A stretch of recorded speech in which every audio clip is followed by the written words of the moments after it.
Hey guys, welcome to Trullius Brand channel.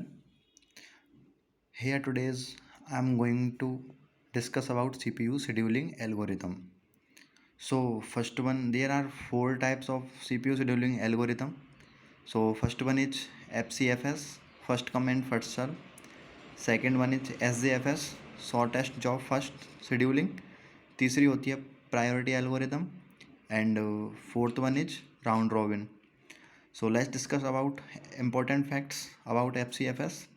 So first one is FCFS, first come and first serve, and this is the non-preemptive nature, and there are no starvation case, and it is based on arrival time. I will discuss later in next video how to how to process this and how to solve the questions about this algorithm. So now I am telling about you some important facts that FCFS is non-preemptive in nature and there is no starvation case and it is based on arrival time. So non preemptive मतलब होता है कि यहाँ पे कोई छीना झपटी नहीं होती. मतलब एक तरीके से प्रिम्प्टिव मतलब होता है कि छीना झपटी होना. तो नॉन प्रिम्प्टिव मतलब कोई छीना झपटी नहीं है यहाँ पे, यानी कि भाई पहले आओ पहले पाओ, वो वाला केस है यहाँ पे. और स्टारवेशन मतलब होता है कि जहाँ पे सीपीयू बायस्ड होता है, मतलब जब सीपीयू बायस्ड वाली कंडीशन होगी ना वहाँ स्टारवेशन की कंडीशन आती है.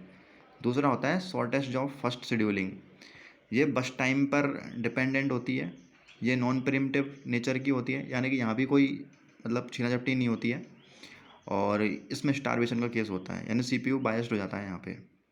और इसी में एक और होती है SRTF करके, इसी का एक पार्ट है शॉर्टेस्ट रिमेनिंग टाइम फर्स्ट. ये प्रीएम्प्टिव इन नेचर होती है, यानी कि यहाँ पे छीना झपटी होती है. तो हम कह सकते हैं कि SJFS प्रीएम्प्टिव और नॉन प्रीएम्प्टिव दोनों में वर्क करेगी. तीसरी होती है प्रायोरिटी बेस्ड, ये प्रायोरिटी पे बेस्ड होती है और ये बहुत यानी कि नॉन प्रीएम्प्टिव और प्रीएम्प्टिव दोनों में काम करती है. यहाँ पे स्टारवेशन की कंडीशन होती है. और चौथी होती है राउंड रॉबिन, इसमें हमको टाइम दिया होता है कि मतलब कैसे, मतलब 4 मिली सेकेंड 2 मिली सेकेंड ऐसे करके हमको कोई टाइम दिया होता है. सो सबसे पहले यहाँ पे मैं आपको एक क्वेश्चन दिखा देता हूँ कि इस तरह का क्वेश्चन होता है. यानी कि आपको यहाँ पे प्रोसेस आईडी दी हुई होगी, यानी कुछ भी दे सकता है, P1 P2 P3 P4 P5 ABCD कुछ भी दे सकता है प्रोसेस आईडी. एक होता है अराइवल टाइम और एक बस्ट टाइम. आपको ये तीनों चीज़ें दी होंगी, यानी प्रोसेस आईडी अराइवल टाइम और बस्ट टाइम. आपको ये तीनों चीज़ें दी होंगी. यहाँ पे आपको टर्न अराउंड टाइम निकलना होगा और वेटिंग टाइम, आपको ये दोनों निकलवाने के लिए बोलेगा. तो हम सबसे पहले देख लेते हैं कि हम इसको कैसे सॉल्व करते हैं, यानी कि सबके मेथड अलग अलग होते हैं. तो सबसे पहले हम फर्स्ट कम फर्स्ट सर्व लेते हैं, FCFS. यहाँ पे हमने बोला था कि ये जो होती है फर्स्ट कम फर्स्ट सर्व, ये अराइवल टाइम पर बेस्ड होती है. तो अराइवल टाइम यानी कि जो सबसे पहले आएगा सबसे पहले पाएगा, यानी कि जीरो पे कौन आ रहा है, C. तो यानी कि हम C को सबसे पहले ले लेते हैं. ठीक है, तो जीरो को सबसे पहले लेंगे हम. सबसे पहले हम क्या गैंट, इसको ये जो बन रहा है ना इसको हम गैंट चार्ट बोलते हैं. तो हम गैंट चार्ट कैसे बनाते हैं, ये पहले बनाना ज़रूरी है, ये जब तक नहीं बनेगा तब तक ये सॉल्व नहीं होगा. सबसे पहले हम गैंट चार्ट बनाएंगे, गैंट चार्ट को बनाने के बाद ये क्वेश्चन सॉल्व होंगे. तो सबसे पहले हम देखते हैं कैसे. सबसे पहले कौन सी कंडीशन आई, C. तो C जीरो से स्टार्ट हुआ, हमने C लिख दिया. C जीरो, आपको भी बिल्कुल सेम ऐसे ही बनाना है. जैसे C हमने जीरो से लिख दिया और बस्ट टाइम कितना है इसका बस्ट टाइम है 2. तो जीरो से लेके और 2 तक C प्रोसेस चला. अब देखिए, अब यहाँ पे आप अराइवल टाइम में देखिए कि दो दो दो पे ये C ख़त्म हो गया.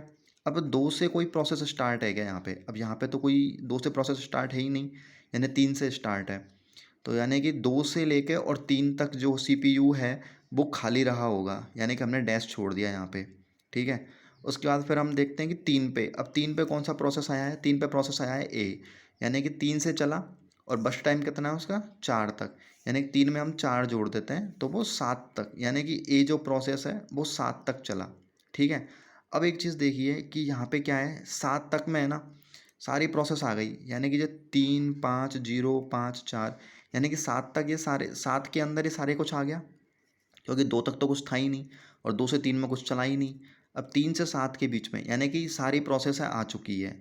तो अब देखिए, अब 3 के बाद हम कौन सी प्रोसेस लेंगे, पहले कौन आया इनमें 4 आया. तो क्या करेंगे हम E को ले लेंगे. तो ई को ले लेंगे। हमको बस टाइम ऐड करना है, हमको मतलब अराइवल टाइम तो बस देखने के लिए मतलब है। जैसे मैंने अब जैसे ये ए 7 पे ख़त्म हुआ, अब मैंने ई ले लिया क्योंकि ई चौथे नंबर पे है। अब ई को ले लिया तो ई में कितना जोड़ेंगे, 3 बस टाइम जोड़ देंगे तो ई 10 पे हो गया। अब देखिए बी और डी में क्या टाई हो गया, यानी दोनों 5-5 पे हैं।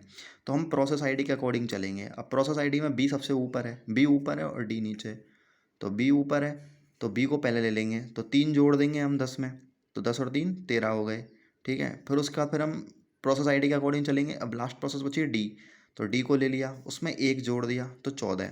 अब देखो, अब आपको लग रहा है कि अगर आपका आंसर सही आंसर नहीं आ रहा है तो ऐसा करते हैं, पहले सबसे पहले बस टाइम को ऐड कर लो। 4 3 7 2 9 और 1 10 और 3 13, यानी बस टाइम 13 आ रहा है और ये हमारा 14 आ रहे हैं टोटल। यानी कि ये हमारा सही है। सही इसलिए है क्योंकि जो 1 मिनट का जो टाइम था ना, उसमें सीपीयू खाली रहा था, तो उसको हटा के करके टोटल 13 हो रहे हैं ना ये हमारे। तो बस टाइम जब भी आपको लगे कि आपको ये सारणी मतलब सही बन रही है नहीं बन रही है, आपको कॉन्फिडेंट नहीं आ रहा, तो आप बस टाइम को ऐड कर लीजिए सबको, और ऐड करके फिर आप देख लीजिए, तो आपको लगेगा कि मतलब आपको आंसर लग जाएगा कि सही है। अब देखिए आप टर्न अराउंड टाइम कैसे निकालते हैं। आपको टर्न अराउंड टाइम और वेटिंग टाइम को रेस्पॉन्स टाइम भी बोलते हैं। तो अब टर्न अराउंड टाइम और वेटिंग टाइम कैसे निकालते हैं ये मैं आपको बता देता हूँ। टर्न अराउंड टाइम निकालते हैं हम, देखो मैंने फॉर्मूला लिख रखा है एग्जिट माइनस अराइवल। यानी कि एग्जिट कैसे, जैसे मान लो एग्जिट ए का